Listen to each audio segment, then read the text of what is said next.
আমরা যে পর্যায়ে আমাদের ইলেকশনটা নিয়ে গেছি তার চেয়ে কোনো ক্রমেই আমরা যেন নিচে না নামতে পারি, আরও উঠতে হবে। এবং আমাদের কাছে ছোট্ট একটা ইউনিয়নের নির্বাচনও কিন্তু ইম্পর্টেন্ট, যে কারণে যেন সেই ইউনিয়ন নির্বাচনে ডিসিএসপি, আমার রিটার্নিং অফিসার, আমার জেলা নির্বাচন অফিসার সারাটা দিন গ্রাউন্ডে ছিল। আমরা যেটা চাচ্ছি সেটা কিন্তু জনগণ, ভোটাররা চাচ্ছে। আমরা যেটা চাচ্ছি সাংবাদিক সাহেবরাও সেটা চাচ্ছে, কিন্তু আমরা যেটা চাচ্ছি বিদেশিরাও কিন্তু সেটাই চাচ্ছে, আমরা যেটা চাচ্ছি।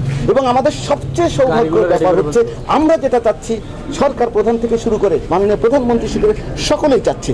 কার প্রার্থী এটা বড় কথা না, কোন দলের প্রার্থী এটা বড় কথা না, বড় কথা হচ্ছে সুষ্ঠু সকল জনগণ যাকে চাবে, ভোট যাকে দিবে সেই নির্বাচিত হবে।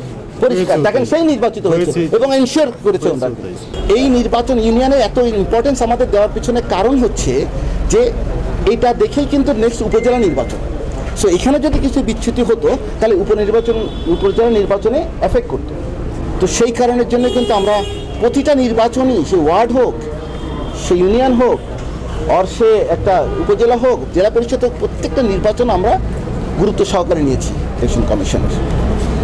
আজকে আমি এসেছিলাম প্রার্থীদের সাথে মত বিনিময় করার জন্য, এবং মেনলি আমি ওনাদের প্রথমে বলেছিলাম যে আপনারা দয়া করে একজনের বিরুদ্ধে আরেকজন আমার সামনে বলেন না, আমি এখানে সালিশ করতে আসি নাই। আপনাদের যদি কোনো রকম দেখা যায় আচরণবিধি ভঙ্গ করছে, আপনারা লিখিতভাবে তথ্য প্রমাণ সহকারে আপনারা আমাদের রিটার্নিং অফিসার অথবা প্রশাসনে অথবা আইন শৃঙ্খলা বাহিনীকে দেন। যদি অ্যাকশন না হয় তাহলে বলেন আমাকে।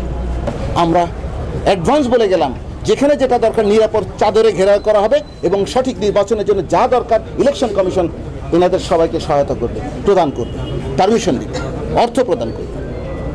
বলে বাবা আমার ভোটটা কে জানি দিয়ে দিছে, তাহলে 100-0 ওই কেন্দ্র বন্ধ ব্যবস্থা করা হবে এবং ওই প্রিজাইডিং অফিসার যেটা থাকে অ্যাসিস্ট্যান্ট তাদেরকে ব্যবস্থা নেওয়া হবে, চাকরিচ্যুত করা হবে, জেলে পাঠানো হবে।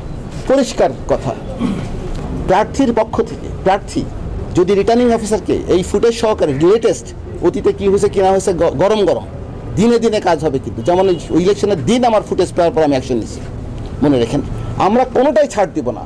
এবং আপনারা জানেন আমরা আইন পাশ করেছি এবং সরকার সেই আইনটা কিন্তু স্বতঃস্ফূর্ত যে ভোটে যদি বাধা প্রদান করে 2 বছর থেকে 7 বছরের জেল। আপনাদের ক্যামেরায় যদি কেউ বাধা প্রদান করে তারও কিন্তু জেল। কে দিতে ওই মোবাইল কোড দিতে পারবে। কিন্তু